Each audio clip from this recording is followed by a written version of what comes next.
So ಮಗ್ಗಿ ಪುಸ್ತಕ ಈಗ ಆಲ್ರೆಡಿ ಪ್ರೀಮಿಯರ್ ಶೋ ಮುಖಾಂತರನೇ ಸದ್ದು ಸುದ್ದಿ ಮಾಡ್ತಾ ಇದೆ. ಸಿನಿಮಾದ ಮೇನ್ ರೋಲಲ್ಲಿ ಆ್ಯಕ್ಟ್ ಮಾಡಿರುವಂತಹ ನಾಯಕ ನಟ ನನ್ನ ಜೊತೆಗಿದ್ದಾರೆ ರಂಜನ್ ಅವರು.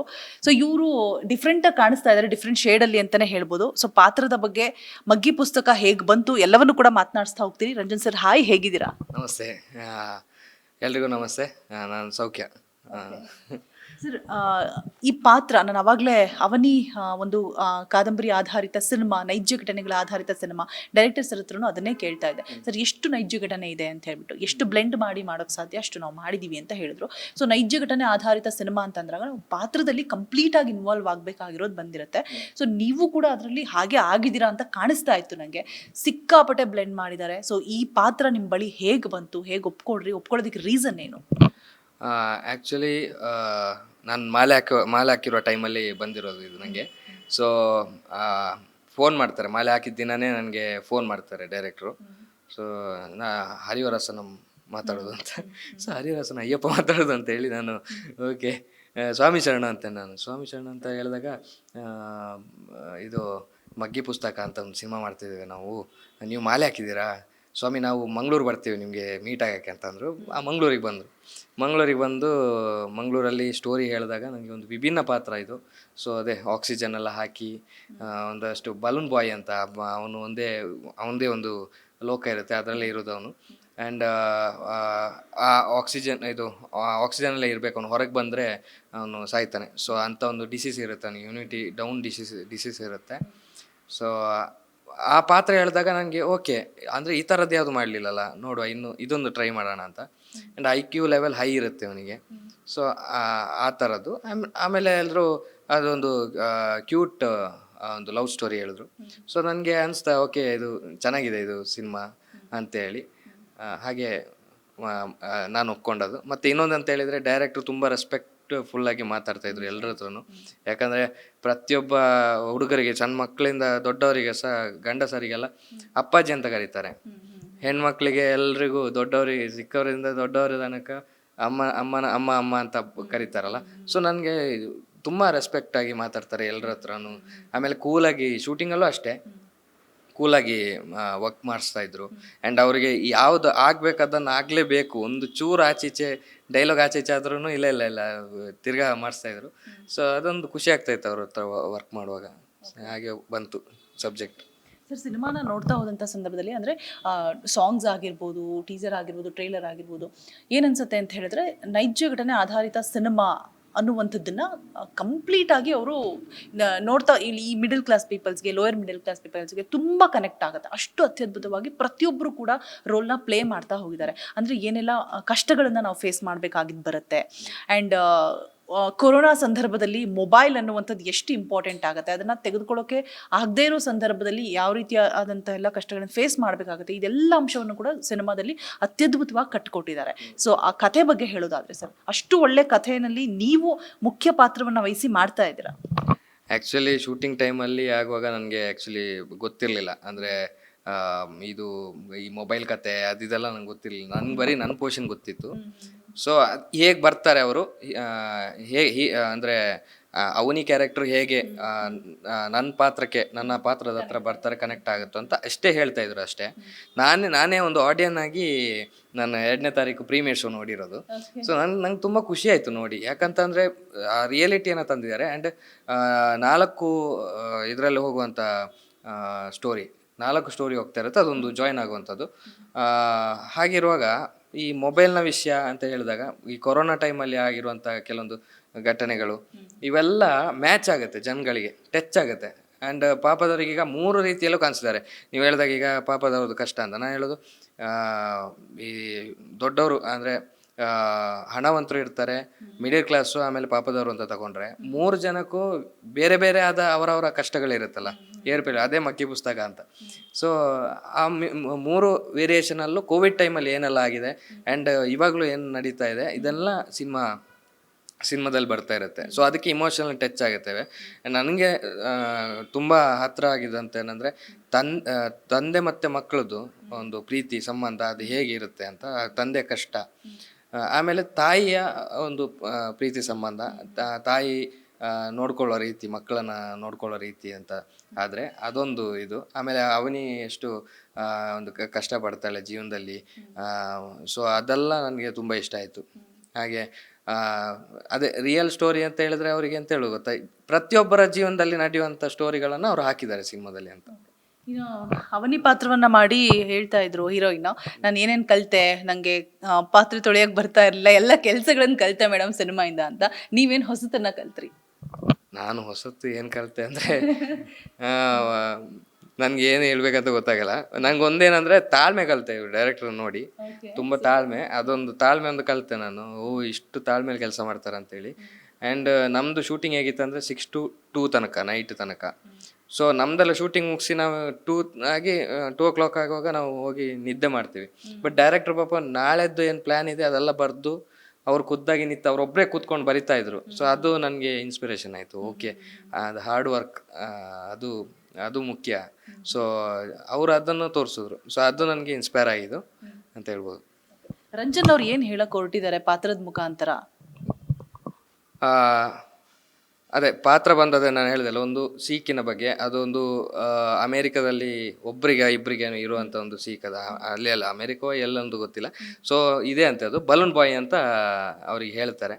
ಸೊ ಆ ಪಾತ್ರದ ಬಗ್ಗೆ ಹೇಳೋದಾದರೆ, ನಾನು ಆ ಪಾತ್ರ ಮಾಡಬೇಕಾದ್ರೆ ನನಗೆ ಅದು ಗೊತ್ತಾಗ್ತಿರ್ಲಿಲ್ಲ. ಅಂದರೆ ಕ್ಯಾರೆಕ್ಟರ್ ಫೀಲ್ ಇತ್ತು, ಬಟ್ ಒಂದಷ್ಟು ಅಂದರೆ ಅವನದಾದ ಒಂದು ಪ್ಲೇಸಲ್ಲಿ ಅವನು ಇರ್ತಾನೆ. ಅಂದರೆ ಒಂದು ಕೋಣೆ, ಅದು ಅವನದೇ ಪ್ರಪಂಚ ಅದು.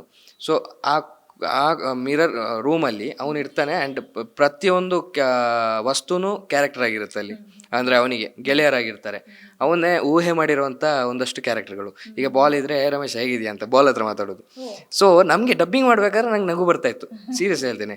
ನಂಗೆ ನಗು ಬರೀ ಇದೆಂತ ಮಾರಿ ಎಂಥದ್ರಲ್ಲೆಲ್ಲ ಮಾತಾಡೋದು ಹೇಗಿದು ಅಂತ. ಬಟ್ ಯಾವಾಗ ಸಿನಿಮಾ ನೋಡುವಾಗ ಅದು ಟಚ್ ಆಯಿತು. ಅಂದರೆ ಆ ಸೀಕಿದ್ದು ಪಾಪ ಅವನು, ಅಂದರೆ ಅವನಿಗೆ ಪ್ರಪಂಚ ಗೊತ್ತಿಲ್ಲ ಅಂತೇಳಿ ಅದೊಂದು ಕನೆಕ್ಟ್ ಆಯಿತು. ಆಮೇಲೆ ಯಾಕೆ ಆ ಹುಡುಗಿ ನೋಡಿದಾಗನೇ ಅವನಿಗೆ ಲವ್ ಆಗೋದು ಅಂತಲೂ ಗೊತ್ತಾಯ್ತು. ಅಂದರೆ ಅಟ್ರಾಕ್ಟ್ ಆಗೋದು ಅಂದರೆ ಅವನಿಗೆ ಬೇರೆ ನೋಡಿಲ್ಲ, ಅವನು ಜಗತ್ತು ನೋಡಿಲ್ಲ, ಅವನ ಒಂದು ಸ್ಪೇಸಲ್ಲಿ ಇರ್ತಾನೆ. ಸೊ ಆ ಒಂದು ಕ್ಯೂಟ್ ಲವ್, ಒಂದು ಇನೋಸೆಂಟ್ ಲವ್ ಅಂತಲೇ ಹೇಳ್ಬೋದು. ಸೊ ಅದು ಇರುತ್ತೆ ಅವನಿಗೆ, ಒಂದಷ್ಟು ಕನಸು ಅಂತ ಇರ್ತದಲ್ಲ ಅದು. ಆಮೇಲೆ ಕಲ್ತಿದ್ದೇನೆಂದರೆ ಉಸಿರುಗಟ್ಟಿ ಶೂಟಿಂಗ್ ಮಾಡಿದ್ದು. ಸೊ ಒಂದಷ್ಟು ದಿನ ಅಂದರೆ ಫಸ್ಟ್ ಡೇ ಶೂಟಿಂಗ್ ಹೋದಾಗ ರೆಸ್ಟ್ ಅಂತ ಹೇಳ್ತಾರೆ. ನನಗೆ ಯಾರೂ ಹೇಳಿಲ್ಲ ಹಾಗೆ ಶೂಟಿಂಗಿಗೆ ಬಂದ ದಿನ ರೆಸ್ಟ್ ಕೊಡೋದು ಅಂದ್ರೆ ಭಾರಿ ಖುಷಿ ಆಯ್ತು ನನಗೆ. ಭಯಂಕರ ಆಗ್ಬೋದು ಮಾರೆ ಡೈರೆಕ್ಟ್ರು ಇದು ರೆಸ್ಟ್ ಕೊಡ್ತಿದ್ದಾರೆ ನಮಗೆ ಅಂತ. ಮತ್ತೆ ನೋಡಿದರೆ ಆ ಮಿಕ್ಕಿದ ದಿನಗಳು, ಒಂದಷ್ಟು ದಿನಗಳಿತ್ತಲ್ಲ, ಗೊತ್ತಾಯ್ತು ಯಾಕೆ ರೆಸ್ಟ್ ಕೊಟ್ರು ಅಂತ. ಹಾರ ಹಾಕ್ತಾರಲ್ಲ ಆ ಥರ, ಹೂ ಹಾರ ಎಲ್ಲ ಹಾಕಿ ನಾಮಲ್ಲ ಇಟ್ಟು ಅಂತ. ಸೊ ಆ ಥರ ಇತ್ತು ಫುಲ್ಲು. ಅದೊಂದು ಪ್ರಾಪರ್ಟಿ ಎಲ್ಲ ಇತ್ತು ನನಗೆ, ಒಂದು ಬಾಕ್ಸ್ ಟೈಪಲ್ಲಿ, ಅಂದರೆ ಯಾರು ಟಚ್ ಆಗಬಾರ್ದು ಹಾಗೆ ಆಗಲ್ಲ. ಆದರೆ ಬ್ಯಾಕ್ ಸೈಡಲ್ಲಿ ಆಕ್ಸಿಜನ್ ಕ್ಯಾನು, ಆಕ್ಸಿಜನ್ ಮಾಸ್ಕು. ಆ ಆಕ್ಸಿಜನ್ ಮಾಸ್ಕು ನನಗೆ ಗೊತ್ತಿಲ್ಲ ಅದು ಹೇಗೆ ಹಾಕೋದು ಅಂತೆಲ್ಲ, ಹೇಗೆಲ್ಲ ಸೆಟಪ್ ಮಾಡಿ ಹೌದಾ ಕರೆಕ್ಟಾ ಅಲ್ವಾ ಅಂತ ಗೊತ್ತಿಲ್ಲ, ಹೇಗೋ ಹಾಕ್ಕೊಂಡು ಮಾಡ್ತಾಯಿದ್ವಿ. ಅದು ಒಂಚೂರು ಬ್ಯಾಲೆನ್ಸ್ ತಪ್ಪಿದ್ರೆ ಫುಲ್ ಬೀಳೋದು ಎಲ್ಲನೂ. ಒಂದೊಂದು ಟೇಕ್ ಆಗ್ಬೇಕಾದ್ರೆ ತೆಗಿತಾಯಿದ್ರು. ಸೊ ನನಗೆ ಅದೊಂದು ಗೊತ್ತಾಯ್ತು. ಆ್ಯಂಡ್ ಇನ್ನೊಂದು ಲೈಫಲ್ಲಿ ಅಂದರೆ ನನ್ನ ಈಗ ಕ್ಯಾರೆಕ್ಟರ್ ಬಗ್ಗೆ ಹೇಳೋದಾದ್ರೆ, ನನ್ನ ರಿಯಲ್ ಲೈಫ್ದು ಆಪೋಸಿಟ್ ಕ್ಯಾರೆಕ್ಟರ್ ಅದು. ಯಾಕಂದರೆ IQ ಲೆವೆಲ್ ಹೈ ಅವನಿಗೆ, ಇಲ್ಲಿ IQ ಲೆವೆಲೇ ಇಲ್ಲ. ಓಕೆನಾ? ಸೊ ಅದು ಓಕೆ, ಕಲಿಯೋ ಹುಡುಗ ಹೇಗಿರ್ತಾನೆ ಅಂತ ಗೊತ್ತಾಯ್ತು. ಓಕೆ, ಕಲಿಯೋ ಹುಡುಗ ಹೇಗಿರ್ತಾನೆ, ಬುಕ್ ಓದ್ಕೊಂಡು ಬರೆದು, ಓಕೆ ಲೆಕ್ಕ ಅಲ್ಲಿ ಬರೀಲಿಕ್ಕೆ, ಶೂಟಿಂಗಲ್ಲಿ ಬರೀಲಿಕ್ಕೆ ಹೇಳ್ತಾರೆ ನಮಗೆ, ಇದು AB² ಅದು ಇದು ಅಂತೆಲ್ಲ. ನನಗೆ ಸತ್ಯ ದೇವ್ರನಿಗೂ ಗೊತ್ತಿಲ್ಲ. ಆಯ್ತು ಅದನ್ನು ನೋಡಿ ಬರೀರಿ, ಬುಕ್ಕಲ್ಲಿ ನೋಡಿ ಬರೀರಿ ಅಂತ ಹೇಳಿದ್ರು ಬುಕ್ಕಲ್ಲಿ ನೋಡಿ ಬರೀಲಿಕ್ಕೂ ನಂಗೆ ಆಗ್ತಿಲ್ಲ. ಅದು ಹೇಗೆ ಅಲ್ಲಲ್ಲ, ಅದು ಹೀಗೆ ಬರೀಬೇಕು ಅಂತ ಇವರು ಡೈರೆಕ್ಟ್ರು ಬಂದು ಹೇಳೋರು. ಇಲ್ಲ ಅದು ಸ್ವಲ್ಪ ದೊಡ್ಡದು ಮಾಡಿ ಬರೀರಿ, ನಂಗೆ ಬರೀಲಿಕ್ಕೆ ಆಗ್ತಿಲ್ಲ ಅಲ್ಲಿ. ಯಾಕಂದರೆ ಇದೆಲ್ಲ ನಾನು ಅಂದರೆ ಶಾಲೆಯಲ್ಲಿ ಬಿಟ್ಟ ವಿಷಯ ಇದೆಲ್ಲ. ಅಂದರೆ ಯಾವಾಗ ನಂಬರ್ಸಿಂದ ಮ್ಯಾಕ್ಸು, ಯಾವಾಗ ನಂಬರ್ಸಿಂದ ABCD ಹೋಯ್ತೋ ಆಗ ನಾನು ಮರ್ತು ಬಿಟ್ಟೆ. ಮ್ಯಾಕ್ಸ್ನ ಮರ್ತು ಬಿಟ್ಟೆ. ಅಂದರೆ ಇದು ನಂಬರ್ಸಲ್ಲಿ ಇತ್ತು. ಈಗ 21+ ಇಲ್ಲ 20 × 3 ಹೀಗೆ ಅಂತ ಹೇಳ್ಕೊಂಡೆಲ್ಲ ಒಂದಷ್ಟು ಮ್ಯಾಕ್ಸ್ ಅಂತ ನಂಬರ್ಸಲ್ಲಿ ಬರೋದು. ಇದೇಗೆ ABCD ಬಂತು ಸಡನ್, A = B². ಇದು ಹೇಗೆ ಬಂತು? A+B² ಏನಾಗುತ್ತೆ? A+B² ಏನು? A+B² A+B² AB². Okay A² + 2AB + B² correct ಅಂತ ಅನ್ಕೊಂಡಿದ್ದೀನಿ. ಹೇಳ್ಬೇಡಿ, ಸುಮ್ಮನೆ ರಿಸ್ಕ್ ನೋಡಿ ಜನ. ಅದಕ್ಕೆ ನಾನು ಅದ್ರ ಬಗ್ಗೆ ಎಲ್ಲ ಮಾತಾಡ್ಲಿಕ್ಕೆ ಹೋಗಲ್ಲ. ಫ್ರೆಂಡ್ಶಿಪ್ ಬಿಟ್ಟಿದ್ದೇನೆ ಮ್ಯಾಕ್ಸಿದು ಫ್ರೆಂಡ್ಶಿಪ್ ನಾನು ಆಗಲೇ ಬಿಟ್ಟೆ. ಇದೀಗ ಬಂದದ್ದು ಮಾರಿ ABCD ಎಲ್ಲ ದಾರಿ ತಪ್ಪಿ ಬಂದದ ಅಂತ. ಸೊ ಅಲ್ಲಿಂದ ಅದೆಲ್ಲ ಬರೀಲಿಕ್ಕಿತ್ತಲ್ಲ ಒಂದಷ್ಟು ಶೂಟಿಂಗಲ್ಲಿ, ಅದೆಲ್ಲ ಒಂದು ಎಂಜಾಯ್ಮೆಂಟ್ ಕೊಡ್ತಾ ಇತ್ತು. ಆಮೇಲೆ ಅವನಿಗೆ ನಾನು ಪಾಠ ಮಾಡಬೇಕಿತ್ತು ಅಲ್ಲಿ, ಅಂದರೆ ಟೀಚ್ ಮಾಡೋ ಥರ. ನಾನು IQ ಲೆವೆಲ್ ಹೈ ಅಲ್ಲ. ಸೊ ಫುಲ್ ಆಪೋಸಿಟ್, ನೀವು ಇರೋದಕ್ಕೂ ಅಲ್ಲಿ ಇರೋ ಪಾತ್ರಕ್ಕೂ ಕಷ್ಟ ಆಗ್ಲಿಲ್ವಾ ಅಂತ ಹೇಳ್ಬಿಟ್ಟು. ಅದೇ ಕಷ್ಟ ಅಂತ ಹೇಳಿದ್ರೆ ಅದೇ, ಈಗ ಓದಿಸಿ ಅದು ಅಂತ. ಓಕೆ ಓದಿಸುವ, ಎಂತ ಓದಿಸುವ, ಅಲ್ಲಿ ಬುಕ್ಕಲ್ಲಿದ್ದದ್ದು ಓದಿ ಅಂತ ಹೇಳಿ. ಓಕೆನಾ, ಬುಕ್ಕಲ್ಲಿ ಒಂದು ಫಸ್ಟ್ ಲೈನ್ 2 ಲೈನ್ ಬರ್ತದೆ. ಮತ್ತೆ ನಾನು ಹೇಳೋದೆಲ್ಲ ಇದು ಇದು ನನಗೆ ಫೇವ್ರೆಟ್ ಡೈಲಾಗ್ಸ್ ಎಲ್ಲ ಇದೆ, ಅಣ್ಣಂದು, ರಿಷಬ್ ಅಣ್ಣಂದೆಲ್ಲ ಡೈಲಾಗ್ಸ್ ಇದೆ. ಅದೆಲ್ಲ ಹೇಳ್ಕೊಂಡು ಆಮೇಲೆ ಇದೆಲ್ಲ ಇದೆಯಲ್ಲ, ನಿಮ್ಡ ದೋರ್ಸದೆಲ್ಮಿ, ಅದೆಲ್ಲ ಹೇಳ್ತಾ ಇದ್ದೇನೆ ನಾನು ಅವಳ ಹತ್ರ ನೋಡ್ಕೊಂಡು. ಈಗೆಲ್ಲ ಹೇಳುದು, ನೋಡ ನೋಡ ಎಷ್ಟು ಚಂದ ಅಲ್ಲ ಅಂತ. ನಮ್ಮ ಸಿನಿಮಾದೆಲ್ಲ ಡೈಲಾಗ್ ಬೇರೆ ಬರೋದಿಲ್ಲ, ಇದೆಲ್ಲ ನಮ್ಮದೆಲ್ಲ ಹೇಳಿ. ಇದು ಅಪ್ಪನಿಗೆ ಹುಟ್ಟಿದ್ದಾರೆ ಬಂದ್ ಮಾಡ್ಸ, ನಾನು ನೋಡ್ತೇನೆ ನೀನು ಹೀಗೆ ಇಲ್ಲಿಂದ ಹೇಗೆ ಹೋಗ್ತೀಯ ಅಂತ, ಅಂದ್ರೆ ಪಾಠ ಮಾಡೋ ತರ ಬುಕ್ ನೋಡಿ. ಸೊ ಈ ತರ ಎಲ್ಲ ಬೇರೆ ಬೇರೆ ಏನೆಲ್ಲ ವಿಷಯ ಹೇಳ್ಕೊಂಡು, ನಿಂಗೆ ಓದ್ಲಿಕ್ಕೆ ಆಗಲ್ವಾ, ನನ್ನ ಹತ್ರ ಯಾಕೆ ಹೇಳ್ತೀಯ, ನನ್ನ ಹತ್ರ ಓದಿದ್ರೆ ನೀನು, ಈ ತರ ಎಲ್ಲ ಹೇಳಿಕ್ಕೆ ಶುರು ಮಾಡಿದೆ. ಡೈರೆಕ್ಟರ್ ಪಾಪ ಫಸ್ಟಿಗೆ ಓದ್ತಾನೆ ಒಂದು ಫಸ್ಟ್ ಲೈನ್, ಮಿಕ್ಕಿದೆಲ್ಲ ಡೈಲಾಗ್ ಅಲ್ಲಿ ಇಲ್ಲೇ ಇಲ್ಲ, ಅದನ್ನು ಹೇಳುದು. ಓಕೆ ಮಾಂಟೇಜ್ ಅಲ್ಲ ಅಂತೇಳಿ ಹೇಳ್ತಾ ಇದ್ದೆ. ಇವಳಿಗೆ ಪಾಪ ಕಷ್ಟ ಆಗೋದು, ಅವನಿಗೆ ಅಂದ್ರೆ ರಾನ್ವಿಗೆ ಕಷ್ಟ ಆಗೋದು. ನೆಕ್ಸ್ತಾರೆ ಇವರು ನೆಕ್ಸ್ತಾರೆ. ನಾನು ಹೇಳೋದು, ಅಮ್ಮ ನಾನು ಬೇಕಂತ ನೆಕ್ಸ್ತಾ ಇಲ್ಲ, ನನಗೆ ಓದ್ಲಿಕ್ಕೆ ಬರಲ್ಲ, ಅದಕ್ಕೆ ನಾನು ಈ ಥರ ಎಲ್ಲ ಹೇಳಿ ಮ್ಯಾನೇಜ್ ಮಾಡೋದು ಅಲ್ಲಿ ಅಂತ. ಅಂದರೆ ಈಗ ಓದೋದು ಅಂತ ಹೇಳಿದರೆ ನಾರ್ಮಲ್ ವರ್ಡ್ಸ್ ಎಲ್ಲ ಆಗಿ ಓದ್ಬೋದು. ಇದು ಯಾವುದು ಇದರ ಬಗ್ಗೆದು ಏನು ಹೇಳೋದು, ಸೈನ್ಸ್ ಬಗ್ಗೆ ಎಲ್ಲ ಇರುವಂಥ ಕೆಲವೊಂದು ನಾಲಿಗೆ ತಿರ್ಗದಂತೆಲ್ಲ ವರ್ಡ್ಸ್ ಇರುತ್ತೆ, ಅದೆಲ್ಲ ಬರ್ಲಿಕ್ಕೆ ಇಲ್ಲ ಆಬ್ವಿಯಸ್ಲಿ. ಆ ಥರ ಡ್ರಾಮಾ ಮಾಡೋದು. ಸೂಪರ್. ನನಗೆ ನಿಜವಾಗ್ಲೂ ನಗು ಬಂತು. ಇನ್ನ ಸೆಟ್ ಅಲ್ಲಿ ರಾನ್ವಿ ಅವ್ರು ಸಿಕ್ಕಾಪಟ್ಟೆ ನಗಾಡಿರ್ತಾರೆ ಅನ್ಸುತ್ತೆ. ನೋಡಿ ಸೀರಿಯಸ್ ಅಲ್ಲಿ ಇರ್ತೇವಲ್ಲ ನಾವು, ಅವ್ರು ಅನ್ಕೊಳ್ಳುದಿಲ್ಲ ನಾನು ಆ ಥರ ಹೇಳ್ತೇನೆ. ಫಸ್ಟಿಗೆ ಓಕೆ ರೆಡಿ ಅಂತೇಳಿ ಹೀಗಿರ್ತೇನೆ, ಬುಕ್ ಹಿಡ್ಕೊಂಡು ಫಸ್ಟ್ ಲೈನ್ ಓದ್ತೇನೆ. ಆಗ ಅವ್ರು ಕೇಳ್ತಾ ಇರ್ತಾರ, ಓಕೆ ಹಾಗೆ. ಸಡನ್ ನೋಡ ಎಷ್ಟು ಚಂದ ಅಂತ ಹೇಳಿದ್ರೆ ಹೇಗಾಗ್ಬೋದು ಮುಂದೆ ಇದ್ದವರಿಗೆ, ಎಂತ ಹೇಳುದು ಇವರು ಅಂತ. ನನ್ನ ಹತ್ರ ಓದ್ಲಿಕ್ಕೆ ಹೇಳ್ತಿಲ್ಲ ಮಾರೆ, ನಿಂಗೆ ಓದ್ಲಿಕ್ಕೆ ಆಗುದಿಲ್ಲ, ನಾನೇ ಬಾರಿ ಕಷ್ಟದಲ್ಲಿ ಇರುದು, ನೀನ್ ನನ್ನ ಹತ್ರ ಈಗ ಪುನಃ ಓದ್ಲಿಕ್ಕೆ ಹೇಳಿದ್ರೆ ಆಗ್ಬೋದಾ ಅಂತ ಹೇಳಿ ನಾನು ಹೇಳುದು. ಅವ್ರಿಗೆ ಟೆನ್ಷನ್ ಆಗುದು, ಅಯ್ಯೋ ಎಂತ ಮಾರಿ ಇವರು ಅಂತ. ಅದು ಸರ್ಕಾರಿ ಟೈಮಲ್ಲಿ ಒಮ್ಮೆ ಆಗಿತ್ತು ಈ ಮೈಕ್. ಅವಾಗ ಫಸ್ಟ್ ಟೈಮ್ ಅಲ್ಲ ನನಗೆ ಈ ಮೈಕ್ ಇದು ವಿಷಯ ಗೊತ್ತಿಲ್ಲ. ಇದು ಮೈಕ್ ಕಲ್ಲಿನ ಒಂದು ಎಡೆಗೆ ಇಟ್ಟು ಹೋಗಿದ್ದಾರೆ. ಕ್ಯಾಮರಾ ಎಲ್ಲೋ ದೂರದಲ್ಲಿದೆ, ಸಮುದ್ರ ಅದು ಎಲ್ಲೋ ದೂರದಲ್ಲಿ ಕ್ಯಾಮರಾ ಇಟ್ಟಿದ್ದಾರೆ. ಅಣ್ಣಲ್ಲಿ ಅಲ್ಲೇ ಇದ್ದಾರೆ ಆಯ್ತಾ, ಎಲ್ಲ ಟೀಮಲ್ಲಿ ಅಲ್ಲಿದ್ದಾರೆ. ಮಮ್ಮುಟ್ಟಿದು ಮತ್ತೆ ನಂದು ರಾಹುಲ್ ಅಂತ ಒಂದು ಕ್ಯಾರೆಕ್ಟರ್ ಬರುತ್ತೆ, ಇಂಗ್ಲಿಷ್ ಮೀಡಿಯಂ. ಅದು ಕ್ಯಾರೆಕ್ಟರಲ್ಲಿ ಅಲ್ಲಿ ಡೈಲಾಗ್ ಇದೆ ನಂಗೆ, ಇವ ಏನಂತೇಳಿ ನಿನ್ನನ್ನು ಕರ್ಕೊಂಬಂದ, ಅದು ಇಂಗ್ಲೀಷ್ ಕಲಿಬೇಕು ಅಂತೇಳಿ ಬುಕ್ ಬಿಸಾಕಿ ಎಲ್ಲರೂ ಹೀಗೆ ಮಾಡಿ ನಂಗೆ ಎಲ್ಲರೂ ಮೋಸ ಮಾಡೋದು, ನಾನು ದಡ್ಡ ಹೀಗೆ ಅಂತ ಒಂದಷ್ಟು ಡೈಲಾಗ್ ಇದೆ. ಸೊ ಅದು ಹೇಳುವಾಗ ನನಗೆ ಡೈಲಾಗು ಸೈಕಲ್ ಹೊಡಿದು ನಾನು. ಸೊ ಆ ಟೈಮಲ್ಲೆಲ್ಲ ನಂಗೆ ಬರ್ತಾ ಇಲ್ಲ ಡೈಲಾಗು. ಈಗ ಎಂತ ಮಾಡೋದಾ, ನಂಗೆ ಡೈಲಾಗೇ ಬರೋದಿಲ್ಲ, ಎಂತ ಮಾಡೋದು ಈಗ ಅಂತ. ರಿಷಬಣ್ಣ ಅಲ್ಲಿ ಮೈಕ್ ಉಂಟಾ ಡೈಲಾಗ್ ಹೇಳ ನೀನು ಬೇರೆ ಡೈಲಾಗ್ ಬಿಟ್ಟು ಬೇರೆಲ್ಲೇ ಹೇಳ್ತೀಯಲ್ಲ ನೀನು ಅಂತ ಅಂದ್ರು. ನಂಗೆ ಆಗ ಗೊತ್ತಾದದ್ದು ಮೈಕ್ ಉಂಟು. ಮಮ್ಮುಟ್ಟಿ ಸಮೇತ ಹಾಗೆ ಹೇಳ್ತಿದ್ದ, ಮಮ್ಮುಟ್ಟಿ ಮಾಡ್ತಿದ್ದಾನೆ, ಮೈಕ್ ಇದ್ದದ್ದು ಗೊತ್ತಿಲ್ಲ ಇತ್ತು. ಅದೇ ಆಗ ಅವ ಹೇಳುದು, ಯಾರು ರಾಹುಲ್, ಯಾರು ಸೂರಜ್, ನಮ್ಮ ಸೂರಜ್ ನಿಮ್ಗೆ ಗೊತ್ತಿರ್ಬೋದು, ಡ್ರಾಮಾ ಜೂನಿಯರ್ಸ್. ಅವನು ಆಗ ಹೇಳ್ತಾನೆ, ನಂಗೆ ಮೊದಲೇ ಗೊತ್ತಿತ್ತು ಮೈಕ್ ಇಟ್ಟಿದ್ದಾನೆ, ನಿಂಗೆ ಹೇಳಲಿಕ್ಕೆ ಆಗುದಿಲ್ಲ ಮಾರೆ, ಸನ್ನಿದ್ದವ ಅಂತ ಹೇಳಲಿಕ್ಕೆ ಆಗುದಿಲ್ವಾ, ಮರ್ಯಾದೆ ಹೋದಾಗೆ. ಅದೇ ಮೈಕ್ ಇಟ್ಟರೆ ಆ ಥರ ಎಲ್ಲ ಇದೆ ಕೆಲವೊಂದು ನಮ್ದು. ರಿಷಬ್ ಸರ್ಗೆ ಏನಾದ್ರು ಕಾಲ್ ಮಾಡಿ ಹೇಳಿದ್ರೆ, ಸರ್ ಈ ಥರ ಸಿನಿಮಾ ಬರ್ತಾ ಇದೆ ಅಂತ ಹೇಳ್ಬಿಟ್ಟು ಸಪೋರ್ಟ್ ಏನಾದ್ರು ಹೇಳಿದ್ರೆ, ಇನ್ಸ್ಟ್ರಕ್ಷನ್ಸ್ ಏನಾದ್ರು ಕೊಟ್ರ?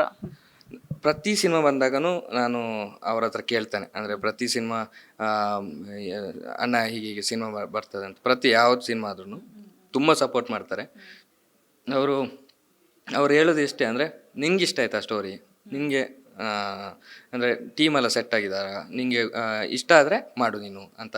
ಅಂದರೆ ನಿಂಗೆ ಕತೆ ಇಷ್ಟ ಆಗಬೇಕು, ಕತೆ ನೋಡು, ಮಾಡು ಚಂದದಲ್ಲಿ, ಎಲ್ಲರ ಒಟ್ಟಿಗೆ ಬೆರಿ, ಎಲ್ಲರ ಒಟ್ಟಿಗೆ ಮಾತಾಡು, ಇಂಡಸ್ಟ್ರಿಯಲ್ಲಿ ಇರುವಾಗ ಎಲ್ಲರ ಜೊತೆ ನಾವು ಇದು ಟಚ್ಚಲ್ಲಿ ಇರಬೇಕು, ಅಂದರೆ ಒಂದು ಒಳ್ಳೆಯದ್ರಲ್ಲಿ ಮಾತಾಡ್ತಾ ಇರಬೇಕು ಅಂತೆಲ್ಲ ಹೇಳ್ಕೊಟ್ರು. ಆಮೇಲೆ ಸಿನಿಮಾ ಇದು ಮಗ್ಗಿ ಪುಸ್ತಕ ಒಮ್ಮೆ ಹೇಳಿದ್ದೆ ನಾನು, ಮಗ್ಗಿ ಪುಸ್ತಕ ಅಂತೇಳಿ ಸಿನಿಮಾ ಮಾಡ್ತಿದ್ದೆ ನಾನು ಅಂತ. ಮಗ್ಗಿ ಪುಸ್ತಕ ಅದೆಂತದ ಮಗ್ಗಿ ಪುಸ್ತಕ ಡಿಫ್ರೆಂಟ್ ಆಗಿದೆ ಅಂತೇಳಿ ರೀಸೆಂಟ್ಲಿ ಹೇಳಿದೆ ನಾನು. ಅದೇ ಮೊನ್ನೆ ಇದು ಈ ಅಣ್ಣ ಪ್ರೀಮಿಯರ್ ಶೋ ಇದೆ 13ಕ್ಕೆ ರಿಲೀಸ್ ಅಂತೇಳಿ. ಆಲ್ ದ ಬೆಸ್ಟ್ ಎಲ್ಲ ಹೇಳಿದ್ರು, ಟೀಮಿಗೆ ಆಲ್ ದ ಬೆಸ್ಟ್ ಹೇಳಿದರು, ಆಶೀರ್ವಾದ ಮಾಡಿದರು. Super, all the very best ನಮ್ಮ ಕಡೆಯಿಂದನೂ ಕೂಡ ಒಳ್ಳೇದಾಗಲಿ. ಇನ್ನೂ ಹೆಚ್ಚು ಸಿನಿಮಾಗಳನ್ನು ಮಾಡಿ ಒಳ್ಳೆ ಕಾಮಿಡಿ ರೋಲ್ ಪಕ್ಕ ಈಸಿ ಬೇಗ ಸಿಗುತ್ತೆ ಅನ್ಸುತ್ತೆ ನಿಮಗೆ. ಕಾಮಿಡಿ ನಂಗೆ ಇಷ್ಟದು ನನಗಿಷ್ಟ ಆ ಥರನೇ ಇಷ್ಟ. ಯಾಕಂದರೆ ನನಗೆ ಅಣ್ಣನ ಸಿನಿಮಾದಲ್ಲಿ ಹೇಳೋದಾದ್ರೂ ನನಗೆ ಬೆಲ್ ಬಾಟಮ್, ಆಮೇಲೆ ನನಗೆ ಮುಂಗಾರು ಮಳೆ ನೋಡಿ, ಮುಂಗಾರು ಮಳೆಯಲ್ಲೆಲ್ಲ ಅವರು ಚರಂಡಿ ಇದರಲ್ಲಿ ಬೀಳೋದು ಅದೆಲ್ಲ ಇದೆಯಲ್ಲ, ನನಗೆ ಆ ಥರದ್ದು ಕ್ಯಾರೆಕ್ಟರ್ಗಳು ಇಷ್ಟ. ಅಂದರೆ ಹೀರೋದಲ್ಲಿ ಮಾಸ್ ಅಲ್ಲ, ಹೀರೋದಲ್ಲಿ ಕಾಮಿಡಿ ಇರುತ್ತಲ್ಲ, ನನಗೆ ತುಂಬ ಇಷ್ಟ ಜನರಲ್. ಸೊ ಲವ್ಲಿಯಾಗಿ ಅವನು ಹೀರೋಯಿಸಮಲ್ಲಿ ಹೋಗುವಾಗ ಬಾಳೆಹಣ್ಣು ಸಿಪ್ಪೆ ಮೆಟ್ಟಿ ಜಾರಿ ಬೀಳಬೇಕು, ಅದು ನನಗೆ ಲೈಕ್ ಆಗೋದು. ಸೊ ಆ ಥರ ಆದಷ್ಟು ಬೇಗ ನೀವು ಅಂದ್ಕೊಂಡಿರೋ ಪಾತ್ರ ಸಿಗಲಿ, ನಮ್ಮನ್ನು ಹೀಗೆ ಹೆಚ್ಚು ಎಂಟರ್ಟೈನ್ ಮಾಡಿ ರಂಜಿಸಿ ಅಂತ ಹೇಳ್ತಾ ಮತ್ತೊಮ್ಮೆ all the very best. Thank you so much. So ಇದಿಷ್ಟು ರಂಜನ್ ಅವರ ಮಾತಾಗಿತ್ತು ಅಂತ ಹೇಳ್ತಾ ಕ್ಯಾಮ್ರಾ ಪರ್ಸನ್ ವಿಶ್ವನಾಥ್ ಜೊತೆ ರೋಜಾಮನು ಪಾಟೀಲ್, ಅಶ್ವಯಗ ನ್ಯೂಸ್, ಬೆಂಗಳೂರು.